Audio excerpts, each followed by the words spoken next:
Alors bonsoir à tous. Le sujet de ce soir, vous l'avez sur le tableau. Donc la question est la suivante. L'Église catholique est-elle une invention humaine ou une fondation divine? C'est une question évidemment très importante, surtout à notre époque où il y a tellement de religions, prétendues religions même dites chrétiennes, que l'on se demande, enfin on peut se demander, si Jésus-Christ a vraiment voulu fonder une Église, ou alors si simplement il a révélé certaines choses qui se transmettent comme on veut, dans lesquelles on puise selon notre goût. Évidemment, si la réponse à cette question nous dit que vraiment l'Église est fondée par Jésus-Christ, eh bien la conclusion nécessaire et évidente sera que cette Église est la seule véritable et la seule possible pour le salut des âmes. Alors, pour essayer de répondre à cette question, on va procéder par plusieurs points. Tout d'abord, on va voir ce que Jésus-Christ lui-même a fait durant sa vie publique. On va voir si lui-même a voulu, en quelque sorte, fonder déjà son Église, lui donner des bases, lui donner ses principes généraux. Ensuite, on va voir, après Jésus-Christ, dans les premiers temps du christianisme, de quelle manière cette Église, s'il y en a une, s'est développée. Ensuite, on pourra s'arrêter sur les notes, les caractères qui manifestent la divinité de cette Église. Et enfin, suivant le temps qu'il reste, on pourra encore un petit peu voir si cette Église va durer jusqu'à la fin des temps, et puis de quelle manière. Alors, tout d'abord, la première question, c'est de voir ce que Jésus-Christ a fait. Alors, rien que ce premier point pourrait suffire pour une seule conférence, alors on va être bien sûr très synthétique. Si l'on regarde les évangiles, la vie de Jésus-Christ, on voit qu'à partir du début de sa vie publique, vers l'âge de 30 ans, Jésus-Christ très rapidement se choisit des disciples. C'est un premier point à noter. Il y a beaucoup de gens qui l'entendent, qui l'écoutent, qui le suivent, quelquefois 4-5 000 personnes ou plus, comme par exemple lors des multiplications des pains. Mais parmi ces foules, Jésus-Christ très rapidement va choisir certains sujets auxquels il va faire des promesses spéciales. Certains d'entre eux vont même avoir leur nom changé par Jésus-Christ, qui signifie qu'ils auront une fonction particulière. Parmi même ces disciples, Jésus-Christ va les distinguer entre eux. Il y en aura certains qui auront une prééminence sur d'autres. Et donc, cela nous montre déjà que dès l'origine, Jésus-Christ a voulu donner, si l'on peut dire, une autorité à sa future Église. Et dès l'origine, il a voulu choisir des hommes qui auraient une fonction particulière dans cette Église. Alors, pour illustrer cela, il y a bien sûr très souvent cette référence aux 12, ces 12 disciples qui seront ensuite les 12 apôtres, 12 colonnes de l'Église. Plusieurs fois dans les évangiles, on trouve la liste de ces 12 apôtres. On voit aussi en certains passages à quel moment ils ont été appelés, à quel moment ils ont eu leur vocation. Cela se fait souvent de manière très simple. Jésus-Christ dit simplement « Viens, suis-moi ». Et la personne concernée abandonne tout et suit Jésus. Plus tard, Jésus-Christ va leur dire à certains « Vous serez pêcheurs d'hommes désormais ». Donc là aussi, une mission qui se profile. De plus, on voit que parmi ceux-ci, il y en a un qui a une place toute particulière, c'est Saint Pierre. Très vite, lorsqu'il y a quelque chose de particulier à accomplir ou bien une réponse à donner, c'est souvent Saint Pierre qui agit ou qui prend la parole. De plus, dans les listes des 12 apôtres, Saint Pierre est en général, même toujours, placé le premier. De plus, toujours Saint Pierre, au début s'appelait Simon, et son nom est changé. Et en Matthieu 16,16, Jésus-Christ va préciser le sens de ce nouveau nom. Donc tu es Pierre, et sur cette pierre je bâtirai mon église, les portes de l'enfer ne prévaudront pas contre elle. Donc nous voyons toute une hiérarchie déjà du temps de la vie publique de Jésus qui se met en place par Jésus-Christ lui-même. À côté de ces 12 apôtres, on nous parle encore des 72 disciples qui sont aussi choisis par Jésus-Christ, mais qui ont, disons, une fonction un petit peu moins importante. Et puis encore quantité d'autres qui suivent Jésus-Christ de manière plus ou moins prochaine. Donc là, c'est déjà un premier élément important. On pourrait donner beaucoup de références dans l'Écriture sainte, mais elles sont tellement faciles à trouver et tellement fréquentes que ce n'est pas nécessaire de faire une longue liste.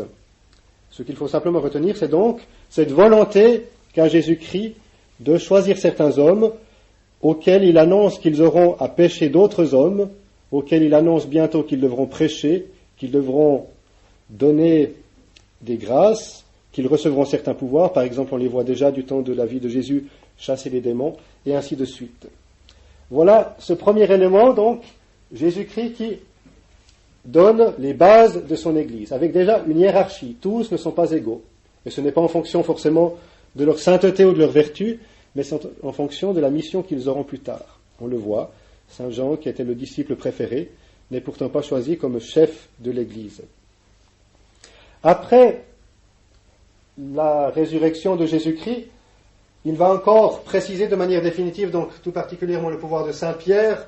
Il y a ce passage très célèbre en Saint Jean 21, 15, 17, où Saint Pierre entend ces paroles de Jésus-Christ, « Pierre, m'aimes-tu » donc répété à 3 fois, et Jésus-Christ, ayant eu une réponse affirmative de Saint Pierre, lui dit, « Eh bien, paie mes agneaux, paie mes brebis ». C'est la confirmation des promesses qui ont été faites à Saint Pierre avant la Passion, qu'il serait Pierre, que les portes de l'enfer ne prévaudraient pas contre lui, contre l'Église fondée sur lui. De plus, Jésus-Christ ne dit pas 3 fois « paie mes agneaux », mais il dit « paie mes agneaux » et « paie mes brebis ». Ces 2 appellations différentes, d'après les pères de l'Église, manifestent certainement que Saint Pierre est non seulement au-dessus du commun des chrétiens, mais en plus au-dessus des chefs des chrétiens. Donc Saint Pierre a une prééminence même sur les autres chefs, donc sur les prêtres et les évêques. Nous voyons là aussi cette hiérarchie qui se met en place. Ensuite, après la Pentecôte, Jésus-Christ n'est plus sur terre de manière visible. Donc là, c'est vraiment les apôtres qui doivent développer tous les principes, toute la structure que Jésus-Christ a donnée à son Église. Et on le voit très vite, les actes des apôtres sont très intéressants pour cela, ainsi que les épîtres de Saint Paul. On le voit très vite que les apôtres, partant en mission, cherchent à transmettre leur pouvoir. Donc, il y a besoin de chefs pour l'Église, non seulement dans les premiers temps, mais évidemment jusqu'à la fin du monde. Si au temps de Jésus-Christ, il y avait déjà besoin de chefs, eh bien, à plus forte raison, à mesure que l'on s'éloigne de la fondation de l'Église, car il y a plus de risques d'hérésie ou d'attaque ou de persécution. Alors, très vite, les apôtres partent en mission aux 4 coins du monde connu, et lorsqu'ils arrivent dans une ville, ils commencent à prêcher, et après un certain temps, lorsque les nouveaux chrétiens sont assez instruits, on voit les apôtres choisir les plus dignes parmi eux pour être élevés justement à cette fonction du gouvernement, du sacerdoce tout simplement. Il y a des références en différents endroits, par exemple dans les Actes des Apôtres 14, 22, où on nous dit que les apôtres priaient, jeûnaient et ensuite instituaient des anciens. Donc ils avaient fondé une chrétienté dans telle ou telle ville et devant partir plus loin, ils choisissaient un ou plusieurs chefs, toujours avec cette hiérarchie, les évêques, les prêtres, pour pouvoir continuer leur mission. Donc dans les Actes des Apôtres, on a plusieurs éléments. Ils leur imposent les mains, transmettant leur pouvoir.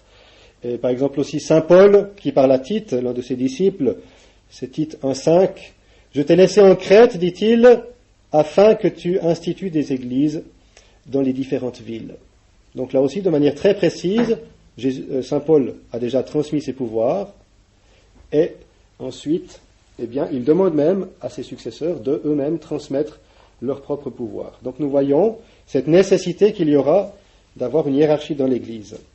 On pourrait encore donner d'autres citations, mais ces quelques éléments suffisent pour être synthétiques. Alors, quels seront ces pouvoirs de cette hiérarchie qui se trouve nécessaire pour que l'Église puisse perdurer? L'Église étant une société, une famille spirituelle, comme dans toute société, il faut des chefs. Autrement, le but ne peut pas être atteint, car chacun ferait les choses à sa façon, et ça serait l'anarchie. Alors, il y a des pouvoirs particuliers que l'Église reçoit pour pouvoir accomplir sa mission qui est de conduire les âmes à la vie éternelle. Alors, on appelle ces 3 pouvoirs le triple munus. Il y a un passage de Saint Matthieu très précis sur ces 3 pouvoirs que l'Église a à exercer. Matthieu 28,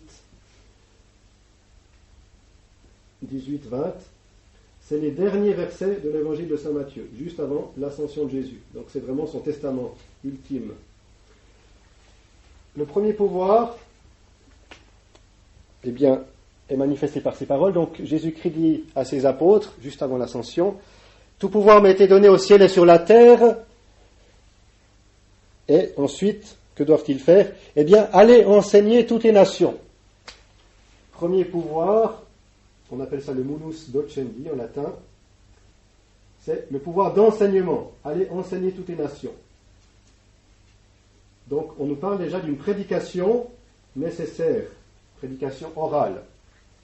C'est ce qui va donner ensuite la tradition de l'Église. Ensuite, que dit Jésus-Christ? Aller enseigner toutes les nations, les baptisant au nom du Père et du Fils et du Saint-Esprit. Munus sanctificandi. Il leur demande d'aller baptiser, le baptême étant la porte des sacrements et de la grâce, et bien tous les autres sacrements sont de manière implicite contenus dans ce pouvoir de sanctifier.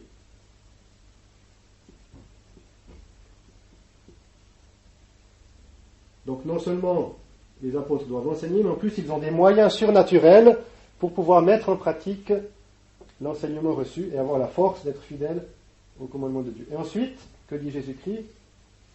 Allez enseigner toutes les nations, les baptisant au nom du Père et du Fils et du Saint-Esprit, leur enseignant à garder tout ce que je vous ai transmis. Donc en plus, il faut montrer aux chrétiens comment agir. C'est ce qu'on appelle le munus regendi. Ça veut dire le pouvoir de diriger. Donc, les prêtres, les évêques n'auront pas seulement le pouvoir et le devoir d'enseigner et de sanctifier, mais en plus ils doivent diriger les âmes.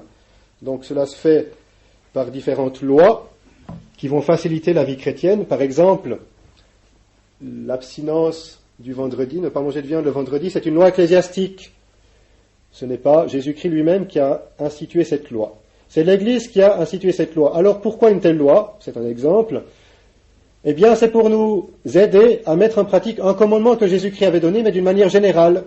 Jésus-Christ nous avait dit, eh bien, si vous ne faites pénitence, vous périrez tous. Donc il y a le devoir de la pénitence, alors l'Église va, par certaines lois, nous aider à ne pas oublier ce précepte. Donc il y a l'abstinence du vendredi, il y a le jeûne parfois, et d'autres exercices qui vont nous permettre de mettre en pratique un commandement général que Jésus-Christ avait donné.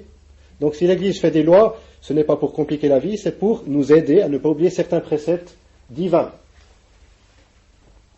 Voilà un exemple. Et puis un autre exemple, c'est bien sûr un titre plus personnel, la direction spirituelle, la fonction du curé, du prêtre dans une paroisse, qui doit connaître ses paroissiens pour pouvoir les aider à sauver leur âme. C'est tout à fait à l'opposé de ce tourisme spirituel qui bien sûr est favorisé par la crise, mais qu'il faut absolument combattre. Donc on va à la messe, non pas en fonction de notre paroisse, mais en fonction de la pluie, du beau temps, des vacances, etc. Eh bien non. L'esprit chrétien, c'est d'avoir une paroisse qui est une famille chrétienne, une famille spirituelle, en laquelle, eh bien, on est à notre place, en laquelle on est dirigé par le prêtre présent qui a charge de notre âme. Voilà donc, rapidement, ces trois pouvoirs que Jésus-Christ a donnés aux apôtres et donc qui se transmettent, comme on l'a montré, dans les actes des apôtres. Alors, ainsi on termine cette première partie, ce premier aspect de la fondation de l'Église, c'est-à-dire fondation de l'Église par Jésus-Christ et ensuite application des principes donnés par Jésus-Christ par les apôtres. Alors maintenant une question qui peut se poser, eh bien pour nous c'est évident peut-être tout cela fait un petit rappel, mais on aurait envie parfois de montrer à d'autres justement que Jésus-Christ a fondé une Église. Alors comment va-t-on faire? Comment va-t-on s'y prendre? Parce que certains diront, eh bien peut-être, bon l'évangile on n'est pas sûr que c'est vrai, et puis en plus peut-être qu'il faut interpréter différemment, etc.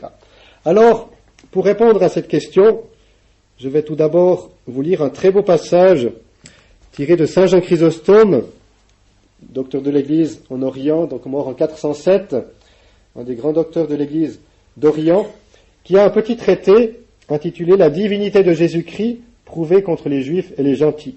Donc le but de ce petit traité était de manifester justement que Jésus-Christ est Dieu et ensuite donc que son œuvre est divine.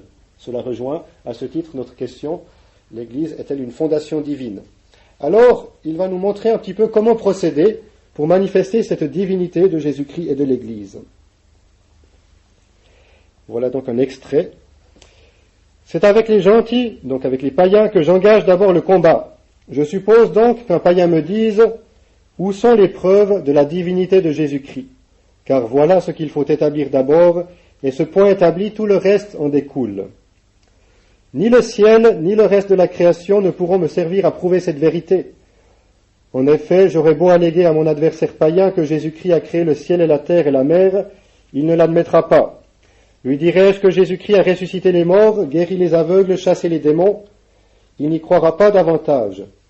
Lui parlerai-je du royaume céleste et des ineffables biens que Jésus-Christ promet aux hommes, raisonnerai-je sur la résurrection, bien loin que ses arguments le convainquent, il ne fera qu'en rire. Par où donc alors le saisir pour l'amener à notre foi, surtout s'il est ignorant? Par où, sinon par un fait sur lequel lui et moi, nous soyons pleinement et incontestablement d'accord et sur lequel il n'existe aucune incertitude. Ce fait encore une fois ne peut être la création du monde, puisqu'il n'admet pas que Jésus-Christ en soit l'auteur. Quelle est donc l'œuvre qui, de l'aveu même du païen, a pour auteur Jésus-Christ? Donc voilà la question. Qu'est-ce que l'on peut, de manière palpable, présenter à quelqu'un qui ne croirait pas en Jésus-Christ? Comment peut-il y accéder? Eh bien, la réponse que donne saint Jean Chrysostome est toute simple, c'est la fondation du christianisme. Et alors il va développer un peu en nous disant, ces églises établies sur toute la surface de la terre, à qui doivent-elles leur origine? À Jésus-Christ. Personne ne saurait le nier, pas même un païen. C'est de ce fait que nous partirons pour montrer la puissance et prouver la divinité de Jésus-Christ. Est-ce un homme qui aurait pu en si peu de temps, et malgré des oppositions de toute nature, pénétrer le monde de sa pensée, l'élever à de si grandes choses, quand ce monde était engagé depuis tant de siècles et si profondément dans l'erreur et le mal? Cette liberté des enfants de Dieu, il l'a rendue non seulement aux Romains, mais aux Perses et aux barbares. Et il a réussi dans cette entreprise sans recourir aux armes, sans dépenser d'argent, sans mettre d'armée au mouvement, sans allumer de guerre, mais au moyen de 11 hommes sans nom, sans importance, illettrés, grossiers, pauvres, mal vêtus, sans armes, sans chaussures, n'ayant qu'une tunique. Voilà donc l'élément que constate saint Jean Chrysostome, donc au IVe siècle. Il y a des églises chrétiennes sur toute la terre, sur tout le monde connu. D'où viennent-elles? Premier point, donc quelque chose que l'on peut constater. De plus, il considère les moyens utilisés pour la propagation du christianisme et puis les obstacles. Les moyens, donc il nous dit, Jésus-Christ n'utilise pas d'armes, ni d'argent, ni de guerre, ni d'armes, ni de mille moyens humains, mais au contraire, il va se servir de simples gens, ignorants, sans culture, sans argent, grossiers, pauvres, mal vêtus, etc. Donc vraiment une opposition très grande entre les moyens habituels utilisés par les hommes pour essayer de répandre une idée ou quelque chose, et les moyens utilisés que Jésus-Christ a utilisés. Et alors, qu'a-t-il réussi à faire? À quoi a-t-il réussi, nous dit saint Jean Chrysostome?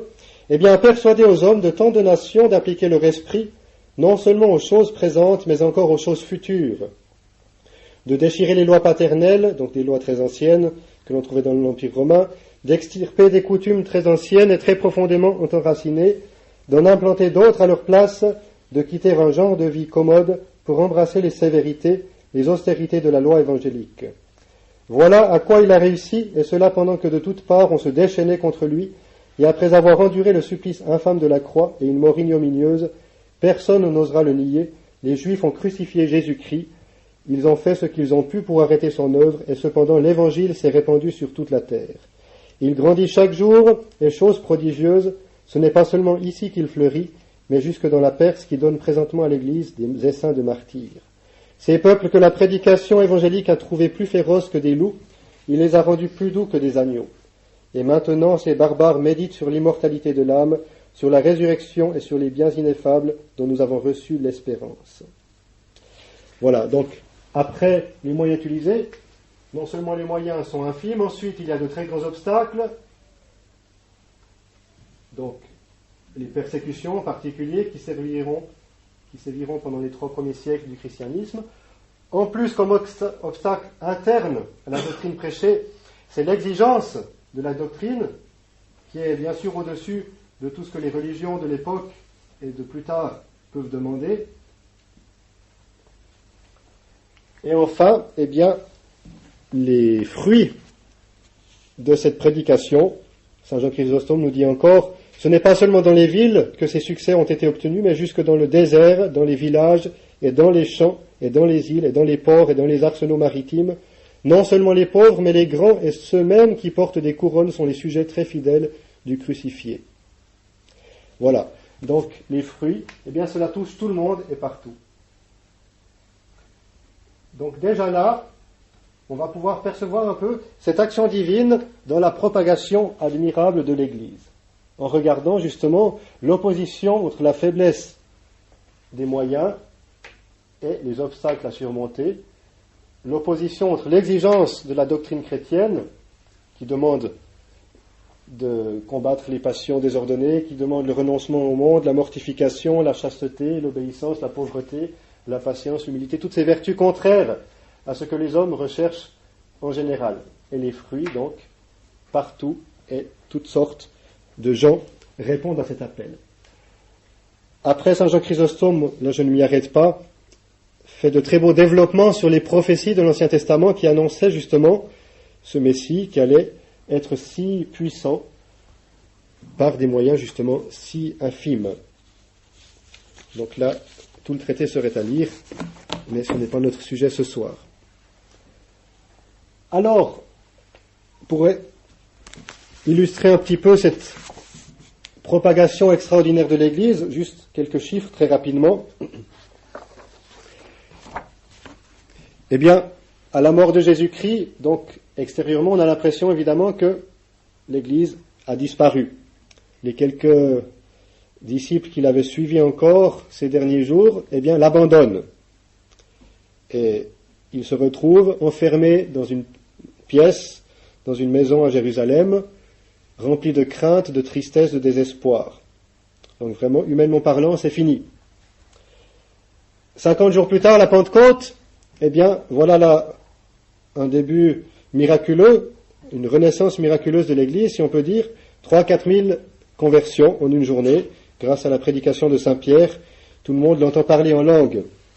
En l'an 60, l'histoire nous montre qu'il y a des groupements chrétiens sur toute la bordure de la Méditerranée, excepté encore en Afrique du Nord. Bien sûr, il faut considérer qu'à l'époque, les moyens de communication n'étaient pas aussi pratiques qu'aujourd'hui, donc c'est d'autant plus admirable qu'en 30 ans, tout le monde connu dans l'Empire romain, eh bien, est déjà touché par le christianisme. En l'an 112, un écrivain nommé Pline le Jeune signale à Trajan, à l'empereur, qu'en Bithynie, les chrétiens pullulent. Il utilise cette expression. Suétone et Tacite, deux autres auteurs, parlent de nombreux chrétiens qui périrent dans les persécutions. Au IIe siècle, donc un siècle plus tard, tout le littoral méditerranéen est atteint par l'évangile qui pénètre à l'intérieur des terres. Donc avant c'était surtout le bord de mer, évidemment c'était plus facile d'accès, mais après le siècle suivant, ça peut vraiment s'enfoncer dans les terres. Et en 314, une année après la paix d'Église, obtenue par Constantin le Grand, avec l'édit de Milan en 313, eh bien, on a environ 800 à 900 évêques en Orient et 600 à 700 évêques en Occident. Donc, un évêque en général n'est pas un ermite perdu sur une île déserte, c'est le chef d'une grande communauté chrétienne. Alors, s'il y a déjà environ 1500 évêques entre l'Orient et l'Occident, eh bien, cela manifeste de nombreuses chrétientés répandues partout. Et cela est d'autant plus admirable que durant ces 3 premiers siècles, eh bien, il y a, vous le savez, 10 grandes persécutions qui essayent de faire disparaître le christianisme. Et on prend toujours le prétexte que les chrétiens sont coupables lorsqu'il y a des calamités pour essayer de les faire disparaître. On compte environ sur ces années qui vont de l'an 60 à peu près à 313, donc en moins de 300 ans, on compte environ 129 ans de persécution et 120 ans de paix. Donc plus de la moitié du temps, durant les 3 premiers siècles, est marqué par les persécutions sanglantes, où les chrétiens, de manière plus ou moins violente, sont poussés à renier leur foi. Alors à ce titre, cette propagation de l'Église durant les 3 premiers siècles, saint Augustin, qui vit au IVe siècle, a une parole très synthétique qui manifeste ce miracle de la propagation de l'Église malgré les obstacles. en disant ceci, eh bien, soit il y a eu des miracles évidents qui ont été opérés pour la conversion du monde, et alors le christianisme est divin et approuvé par Dieu.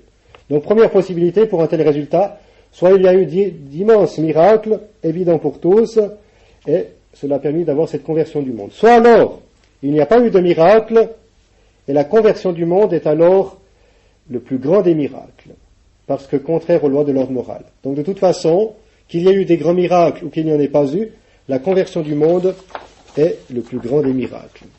C'est une façon de synthétiser un peu cet aspect donc du développement extraordinaire de l'Église durant les premiers siècles.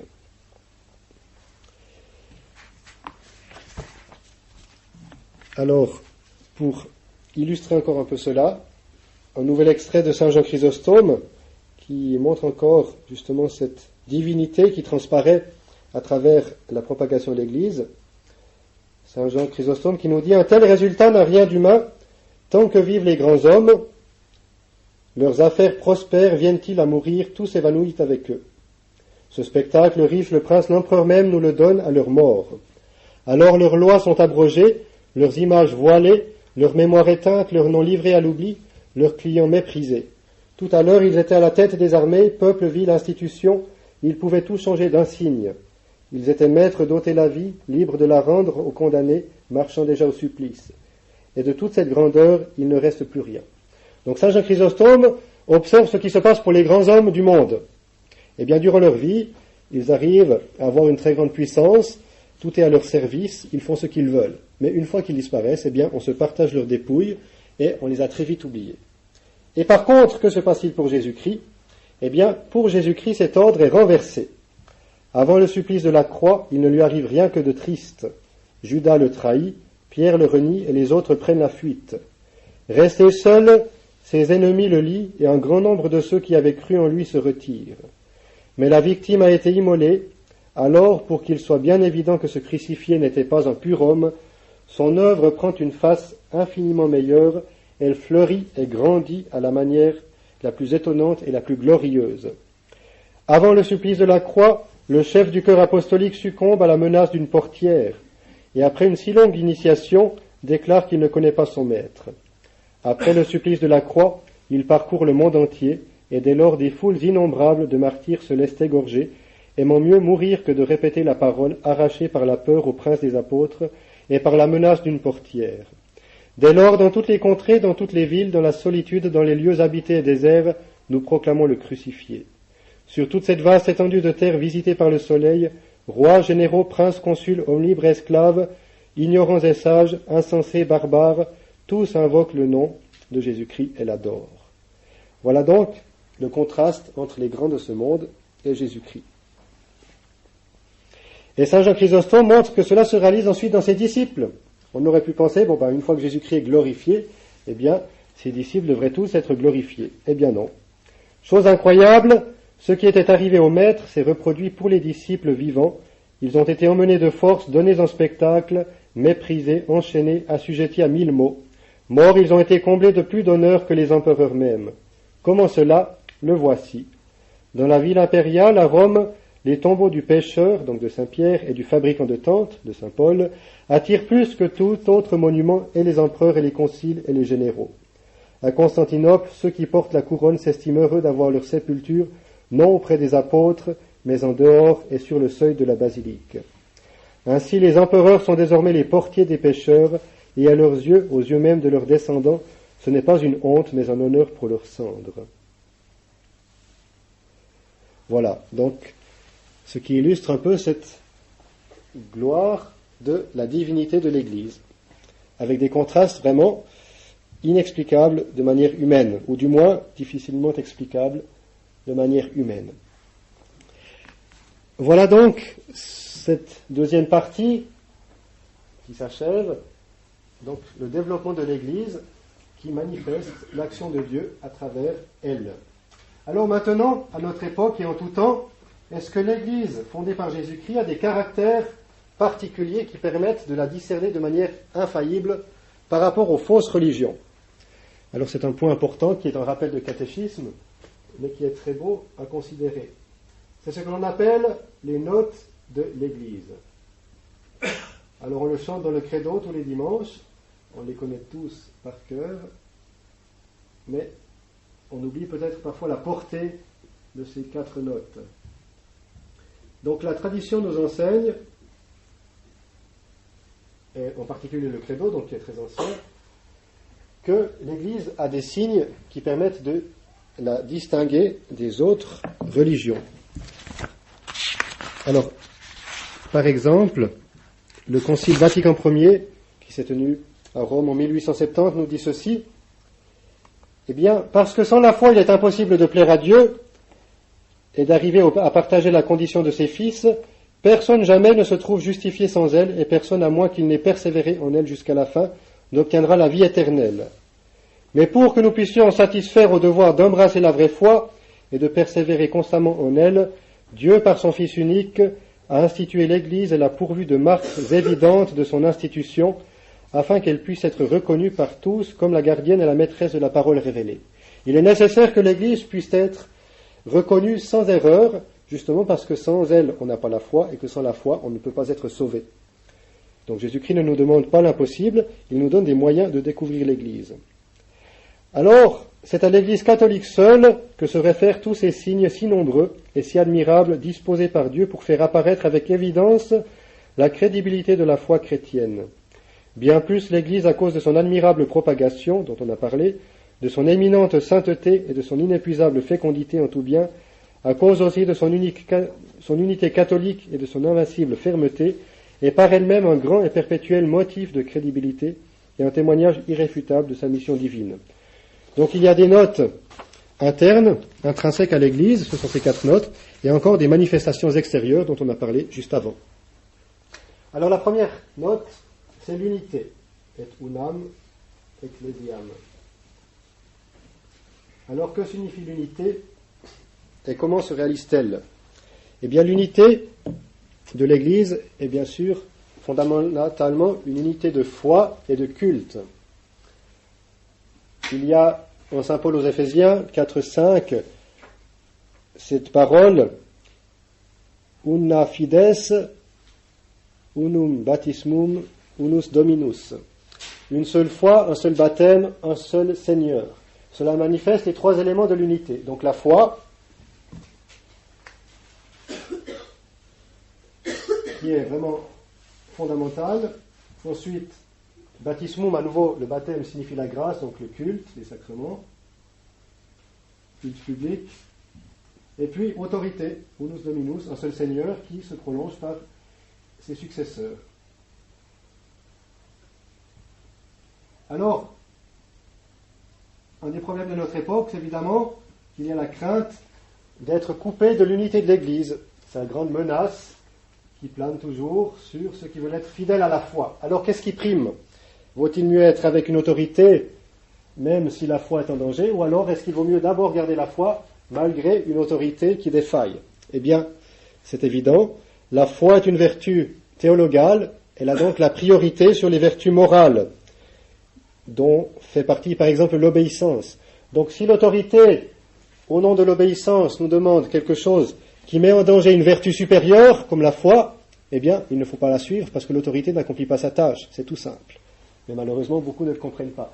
Donc, le but de l'autorité, eh bien, c'est d'être au service de la foi. C'est pas le contraire.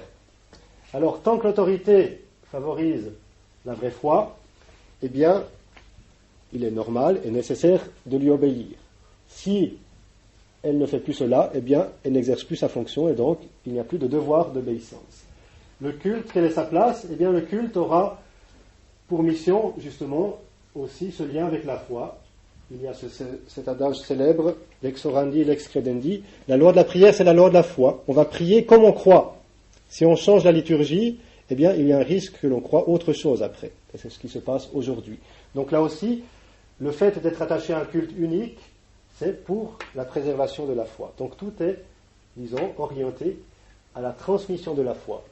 Et à notre époque, eh bien, il est facile de voir que la véritable unité de l'Église brille, non pas forcément dans la hiérarchie qui défaille, mais là où la foi et le culte sont tout à fait conformes à la volonté de Dieu.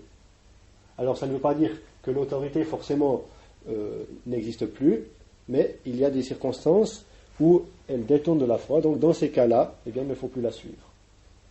Cela ne veut pas dire forcément que le pape n'est plus pape, etc. Pas forcément, ça serait trop hâtif comme conclusion, mais en attendant, la foi prime sur l'obéissance quand elle est en danger. Donc, aspect très important qui permet de discerner où se trouve la véritable Église. Et d'une manière plus localisée, si l'on peut dire, cette unité de l'Église doit aussi briller dans chaque communauté chrétienne. Parce qu'on va dire, c'est bien joli, je suis uni à Rome, je suis uni à mon évêque, mais l'évêque du diocèse, on ne le voit pas tous les jours, le pape encore moins. Donc, comment percevoir cette unité de l'Église ? Eh bien, ça sera dans chaque communauté chrétienne. Et là, chacun a un rôle important à jouer, car de chacun d'entre nous dépend le fait que cette note de l'Église brillera dans notre paroisse ou pas. Comme on le disait tout à l'heure, on est membre d'une famille spirituelle, et donc chacun a un rôle important à y jouer. La paroisse n'est pas seulement un lieu où on vient chercher des sacrements, où l'on part dès que c'est fini, mais il y a des liens nécessaires entre les différents membres de cette communauté. Si déjà dans une famille il y a des liens, eh bien plus forte raison dans une famille spirituelle, car les liens spirituels sont beaucoup plus forts que les liens du sang, puisqu'ils sont éternels. Donc, chacun à sa place doit faire en sorte que cette unité de l'Église brille, donc par les liens de charité, par la vie commune, par la prière commune aussi, l'importance de la prière publique, donc la messe, mais même les autres offices de piété qui ont lieu dans nos paroisses, eh bien, nous avons tous à y participer dans la mesure du possible pour, justement, réaliser, mettre en lumière cette note de l'unité de l'Église. Deuxième note, sainteté de l'Église. Alors ça, c'est aussi un aspect très important pour notre époque, parce que là, il y a aussi souvent une attaque facile contre l'Église, qu'il est autant facile à démonter si l'on retient le principe que je vais donner. Alors, le principe est le suivant. Pourquoi l'Église est-elle sainte ? Alors, premièrement, bien sûr, parce que son fondateur est saint, ce qui n'est pas du tout le cas des autres religions. Pour la plupart, il suffit de regarder la vie du fondateur, que ce soit Luther, Calvin, Mahomet ou autres. Eh bien, c'est en tout cas pas des saints, ou alors même s'ils ne sont pas trop mauvais, eh bien, c'est pas des modèles de perfection humaine. Par exemple, Mahomet, qui déjà permet d'avoir 4 femmes, qui en avait 25 lui-même, c'est pas un modèle de perfection humaine. Normalement, le chef doit être au moins aussi parfait que les sujets, et normalement plus. Donc, la sainteté ne brille qu'en Jésus-Christ. Et déjà, donc, le fait de regarder qui a fondé les autres religions permet déjà, en général, de les éliminer très vite. Alors, maintenant, le principe important pour les problèmes actuels, c'est le suivant. La sainteté de l'Église, eh bien, après être sainte en son fondateur, eh bien, elle est sainte en ses principes, en sa doctrine.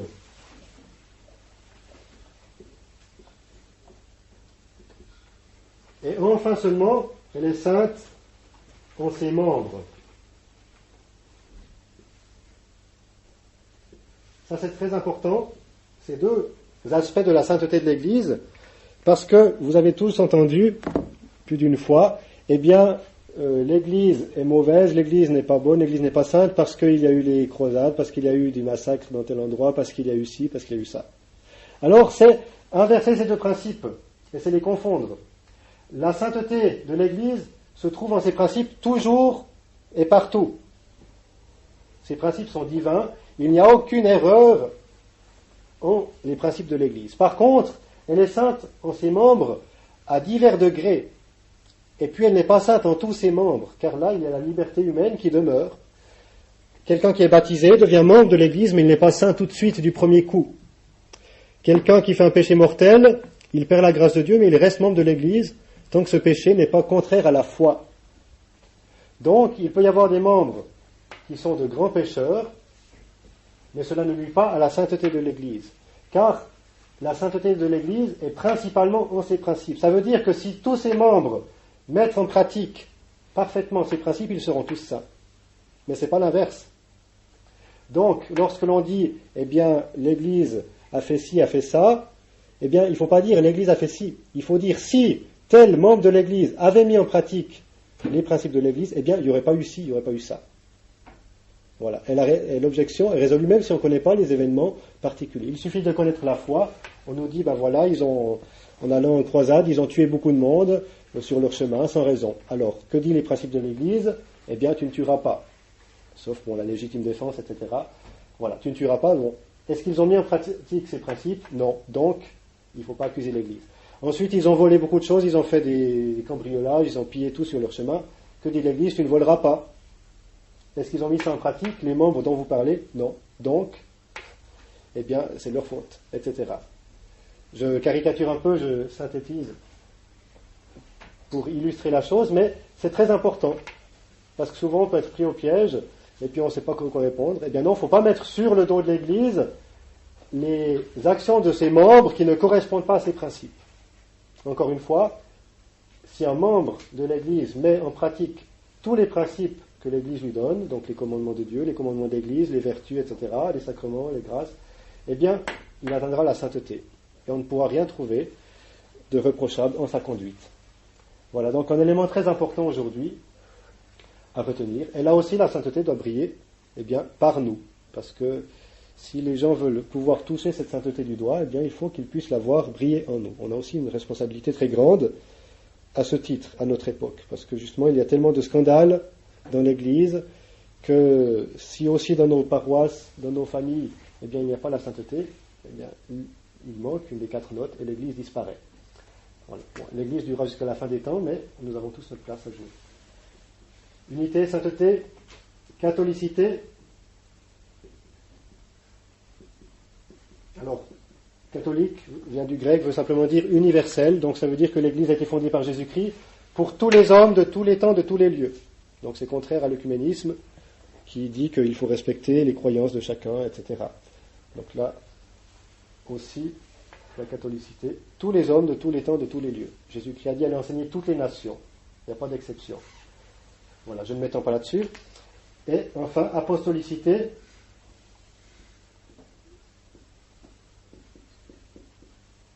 Eh bien, il y a 3 éléments dans l'apostolicité. Tout d'abord, cela veut dire que les premiers chefs de l'Église étaient les apôtres, tout simplement, et non pas de nouveau Luther, Calvin, Mahomet ou autres. Donc les apôtres étaient les premiers chefs de l'Église, choisis par Jésus-Christ. Ensuite, cela veut dire que l'Église enseigne la doctrine des apôtres, donc s'il y avait une rupture dans la tradition, eh bien, elle perdrait cette note d'apostolicité. Et enfin, que l'Église, le petit blanc, le catéchisme vert est très bien fait. Voilà, évidemment, bien sûr, parce qu'elle est gouvernée par les successeurs des apôtres. Donc, si il y avait dans la chaîne qui relie un prêtre ou un évêque aux apôtres, eh bien, s'il y avait un échelon qui manque, eh bien, il n'y aurait plus l'apostolicité. Par exemple, les anglicans, après avoir eu ces problèmes avec Rome, au XVIe siècle, au temps d'Henri VIII, eh bien, ont fait de nouveaux rites pour le sacrement de l'ordre. Et donc, on voit que ce sacrement de l'ordre était invalide, donc il n'y a plus de succession apostolique. Les pouvoirs ne se sont plus transmis. Même si après coup, ils sont revenus à un rite plus convenable, eh bien, l'apostolicité était interrompue, parce qu'il faut que les pouvoirs se transmettent d'un évêque à l'autre jusqu'à la fin des temps. Si on coupe un échelon, eh bien ça ne marche plus. Pour l'Église romaine, il n'y a pas de problème. Par exemple, pour les papes, eh bien on a la liste de tous les papes depuis Saint-Pierre, on en est au 264e, eh bien il y a cette apostolicité ininterrompue, succession de papes sur le même siège. Et cela vaut pour tous les évêques aussi. Chaque évêque a reçu ses pouvoirs d'un autre évêque, etc. Et on peut remonter la chaîne. On n'a pas forcément pour chaque évêque tous les échelons, parce que les documents manquent pour certaines époques, mais enfin, ça s'est transmis de manière fidèle, donc il n'y a pas de risque. Mais il y a d'autres sectes qui se disent chrétiennes, qui tout à coup apparaissent avec quelqu'un, là, qui a une révélation, je ne sais pas, les témoins de Jéhovah, les Mormons, voilà, ils ont une révélation d'un tel, et ils fondent une église. Eh bien, il n'y a pas l'apostolicité, il y a une coupure. Alors ils prétendent que voilà, il y avait des périodes un petit peu d'apostasie ou autre, eh bien ça ne tient pas. Il manque une de ces notes indispensables à l'église.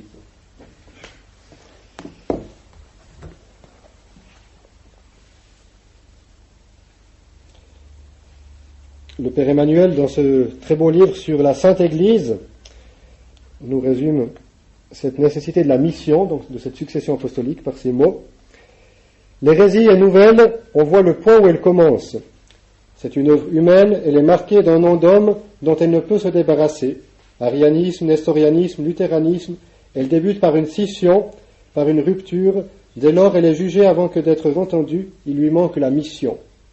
Enfin, le temps l'emporte comme il l'avait apporté, ou s'il lui laisse un nom, ce n'est plus qu'un nom sous lequel s'abrite une pure négation. Voilà, donc une hérésie est toujours quelque chose qui apparaît comme ça, sans continuité avec la doctrine des apôtres ou avec les successeurs des apôtres. Voilà donc ces 4 notes, et elles sont nécessaires, les 4 ensemble, pour que l'on puisse discerner la véritable Église. S'il en manque une, ce n'est plus l'Église, c'est sûr. Alors, c'est très important pour tous les temps de l'Église. Alors maintenant, dernier élément, est-ce que l'Église va durer jusqu'à la fin des temps, ou bien est-ce qu'elle peut un jour disparaître? Alors, tout d'abord, une citation de l'Écriture sainte, la Révélation. C'est toujours dans ce passage de la fin de l'Évangile de saint Matthieu. Après avoir donné ces 3 pouvoirs aux apôtres dont on a parlé, Jésus dit « Voici que je suis tous les jours avec vous jusqu'à la fin des siècles. » Donc Jésus-Christ est tous les jours avec ses apôtres. Alors ces apôtres, ils sont morts bientôt. Ils sont morts avant la fin des siècles. Donc, dans les apôtres sont contenus les successeurs des apôtres. Donc Jésus-Christ se trouve avec les apôtres et avec leurs successeurs tous les jours jusqu'à la fin des siècles. Donc tous les jours, sans interruption, jusqu'à la fin du monde, l'Église doit durer. Premier élément. Alors, objection à cela, on trouve dans l'Évangile ces paroles de Jésus-Christ qui nous dit « Eh bien, quand je reviendrai, est-ce que je retrouverai encore la foi ?» Alors comment répondre à une objection pareille? Eh bien, tout d'abord, il faut préciser que c'est là une question, ce n'est pas une affirmation. Donc, c'est une question. Mais pour donner un auteur qui développe un peu cet aspect, je vais citer Bossuet, qui a une série d'ouvrages intitulés « Les variations des églises protestantes ». Il y a 4 volumes comme ça, où il montre pour le protestantisme, justement, déjà l'instabilité du protestantisme est un signe que ce n'est pas voulu par Dieu. Et alors, dans ce livre, il a un passage sur l'Église catholique où il va justement traiter de cette parole de Jésus-Christ. Quand je reviendrai, eh bien, trouverai-je encore la foi?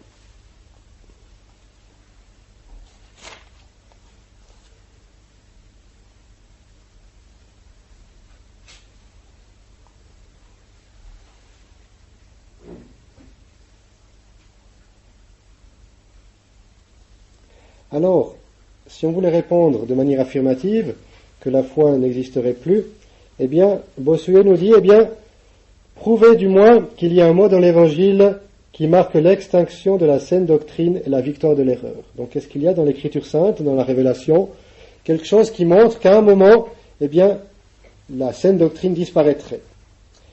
Eh bien, répondez du moins à quelle Église reviendront les Juifs si l'Église de Jésus-Christ est ensevelie. Donc voilà, premier élément. L'Écriture sainte, saint Paul, nous dit que à la fin des temps, les Juifs se convertiront, reviendront à l'Église. Donc, si les Juifs doivent revenir à l'Église, il faut que l'Église existe encore. Premier argument. Ensuite, autre passage tiré de l'Écriture sainte, où l'on nous dit, eh bien, à la fin des temps, la trompette ramassera les élus des 4 vents. Voilà. Donc, s'ils ne sont pas répandus par toute la terre, ou si le nombre en est si petit, à qui dit-on, levez la tête quand ces choses commenceront, parce que votre rédemption approche. Donc, la trompette doit réunir les élus des 4 vents. Donc, ça signifie qu'ils seront sur toute la terre. Et donc, l'Église, non seulement existera encore, mais elle aura toujours cette catholicité à la fin des temps. Deuxième argument. Ensuite, troisième élément, est-ce à des invisibles, à des inconnus, que Dieu laissera sans église, sans société, sans sacrement, sans pasteur? Il n'y aura plus de prédication, plus de baptême, plus d'Eucharistie, et ce mystère où, selon saint Paul, on annoncera la mort du Fils de Dieu jusqu'à ce qu'il vienne, aura-t-il cessé avant sa venue? Donc saint Paul dit dans son épître aux Corinthiens, lorsque l'on fait l'Eucharistie, on annonce la mort du Christ jusqu'à ce qu'il vienne. Donc l'Eucharistie est le mystère qui renouvelle la passion, le sacrifice de Jésus-Christ, et qui est un souvenir de sa mort.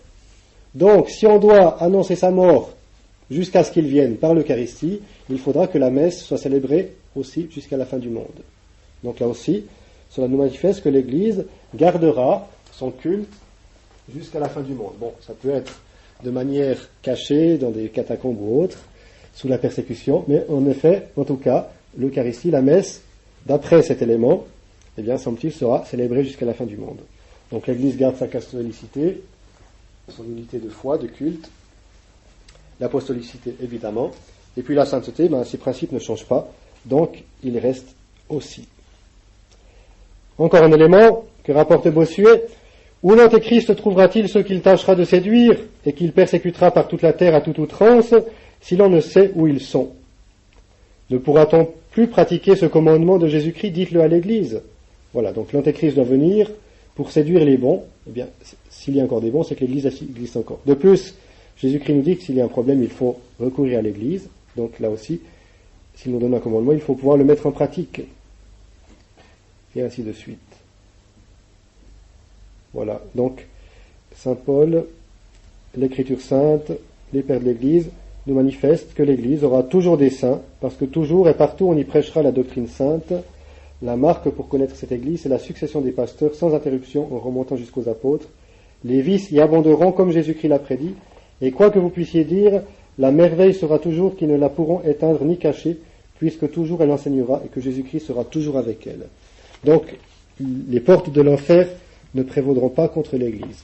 Alors ça c'est bon à savoir, parce que justement, même en une époque comme la nôtre, eh bien, on est certain que l'Église triomphera et durera jusqu'à la fin des temps. Alors il n'y a pas de souci à se faire, eh bien, le bon Dieu protégera son Église. Et ça c'est vraiment fondamental, car certains vont pouvoir se décourager, certains vont commencer à chanceler dans leur foi, ou alors ils vont avoir une peur excessive de la fin du monde, etc. Eh bien tout ça, ça ne sert de rien. L'Église a les promesses de la vie éternelle. Donc nous avons vu, par ces différents aspects, donc fondation de l'Église par Jésus-Christ, application des principes par les apôtres, propagation admirable de l'Église, 4 notes de l'Église, durée de l'Église jusqu'à la fin des temps, que l'Église est vraiment divine. C'est une fondation divine et non pas une invention humaine. Et donc c'est elle qui a les promesses de la vie éternelle pour elle-même et pour nous et pour tous les hommes. Voilà, je vais conclure ainsi. Est-ce qu'il y a des questions? Ou bien tout est clair? On pourrait développer encore beaucoup, bien des aspects, mais en 1 heure, il faut être très concis pour pouvoir faire le tour. Oui? Est-ce qu'on peut dire donc jusqu'à la fin des temps, si on veut, la messe de Saint Pie V sera pas toujours valable, quoi. Alors, elle existera toujours. D'après le passage de Saint Paul que l'on a cité, il faut que l'Eucharistie soit célébrée. Donc, qu'elle soit célébrée de manière valide, mais aussi de manière digne. Alors, la messe de Saint Pie V est un moyen très digne de la célébrer. En soi, ça ne serait pas impossible d'avoir un autre rite. D'ailleurs, il y a d'autres rites qui sont aussi dignes et valides, en Orient par exemple. Donc, là, de vouloir conclure que la messe Saint Pie V, telle qu'elle, dure, ça serait, disons, aller trop loin par rapport à cette citation de l'Écriture sainte, mais c'est probable quand même, parce que, bon, elle a aussi ses promesses, ses privilèges donnés par Saint Pie V lui-même, qui voulait qu'on la célèbre ainsi jusqu'à la fin des temps. Donc, normalement, les chrétiens fidèles sont censés être fidèles, justement, à ces principes donnés par Saint Pie V. Donc, on peut penser que, en tout cas, il n'y a pas de raison d'avoir un grand remaniement, parce que c'est un rite qui vient des apôtres, dans l'essentiel, qui a été sanctifié par les siècles, embelli par les siècles, donc a priori c'est ce rite qui reste. De toute façon ça ne peut pas être la nouvelle messe, parce que la nouvelle messe est mauvaise en soi, elle n'atteint pas les deux buts d'un rite, qui sont d'une part de manifester la foi, et d'autre part de faciliter la piété. Donc la nouvelle messe n'est pas forcément invalide, puisqu'il y a les 3 éléments nécessaires au sacrement, matière, forme, intention, ministre, mais elle n'est pas dignes de Dieu, parce qu'elles ne manifestent pas la foi de manière suffisante, et puis elles ne favorisent pas la piété. Au contraire, elles favorisent le manque de respect. Donc la nouvelle messe, en tout cas, elle ne doit pas durer indéfiniment. C'est pas ça qui pourrait remplacer la messe de Saint Pie V. Et puis de vouloir changer un rite de manière notable, c'est non plus pas dans l'esprit de l'Église, parce que la stabilité est nécessaire justement à cette unité de foi et de culte. À partir du moment où on change, eh bien, cela n'est pas en faveur de la foi en général. On peut améliorer, si l'on peut dire, un rite, mais le changer complètement, c'est pas dans l'ordre, quoi. Ça ne s'est jamais fait d'ailleurs. Y a-t-il d'autres questions? Oui. On ne peut pas dire en ce moment que l'Église est en train de vivre la passion. Alors voilà, ça oui, beaucoup d'auteurs spirituels considèrent que l'Église doit reproduire d'une certaine manière ce que Jésus-Christ a fait dans sa vie, donc il y a des périodes plus glorieuses que d'autres, et là évidemment ça peut correspondre à la passion de Jésus-Christ. Maintenant, il y a une analogie, mais on ne peut pas vraiment aller jusque dans les derniers détails, par exemple sur la durée des périodes, etc. Qu'elle reproduit ce que Jésus-Christ a fait, ça c'est un enseignement commun des auteurs spirituels, des pères. Mais maintenant, de quelle manière, pour combien de temps, ça c'est plus difficile à dire. Ça peut être cyclique, ça ne veut pas dire qu'on arrive au bout. Alors, bon, on nous parle quand même de certains éléments qui seront bien plus terribles que tout ce qu'il y a eu pendant le reste de l'histoire. On nous parle de cette grande apostasie, on nous parle de l'antéchrist, etc. Donc, ces éléments dont déjà l'Écriture sainte parle, eh bien, doivent certainement correspondre à ce qui représenterait la passion de Jésus-Christ. Ça, on nous parle aussi donc du retour d'Élie et d'Enoch à la fin des temps, etc. Donc, qui eux-mêmes reproduiraient aussi un peu ce que Jésus-Christ a vécu. Donc, une période glorieuse où ils seraient inatteignables même par l'Antéchrist. Et puis, une fois qu'ils ont accompli leur mission pendant 3 ans et demi, d'après les Écritures, eh bien, ils seraient aussi martyrisés, mis à mort, et puis ensuite ressuscités. Enfin, il y a aussi une similitude même dans les apôtres des derniers temps, enfin, spécialement Enoch et Élie, qui sont pas morts, donc les deux qui ont été, Élie enlevé dans un char de feu, et puis l'autre, on ne connaît pas sa mort, l'Écriture, l'Ecclésiastique nous dit qu'il a été conservé en vie, quelque part, dans un lieu inconnu. Donc il y a une similitude. Maintenant, on peut, dans l'application concrète, c'est plus difficile à faire, quoi. Ça ne vous oblige pas à rester dans des périodes de persécution, on n'est pas tenu d'aller se jeter dans les bras des bourreaux. Il faut se protéger, ça c'est sûr. Il y a des fois des inspirations spéciales du Saint-Esprit, c'est arrivé dans la vie des martyrs, mais d'une manière générale, en période de persécution, il faut parfois se cacher un peu, ça peut arriver. Là aussi, il y a des éléments dans l'Écriture sainte, je ne connais pas assez profondément ce sujet pour trop m'avancer, mais il y aura des périodes où l'Église peut être d'une certaine manière cachée, comme ça l'était durant les persécutions, où elle était là, les 4 notes étaient présentes, mais pas d'une manière aussi glorieuse qu'à partir du IVe siècle. Ça, c'est tout à fait possible. On nous dit dans l'Écriture sainte qu'il faudra fuir dans les montagnes, etc. Donc, on nous parle un peu d'une fuite quand même. Mais bon, ça faudra voir. Il y a des signes de toute façon qui seront perceptibles en temps voulu. Et puis aussi, l'assistance du Saint-Esprit qui aidera à faire ce qu'il faut pour rester fidèle. Voilà. On est bon. Il est 9h précise. Alors, on peut se lever, faire une petite prière.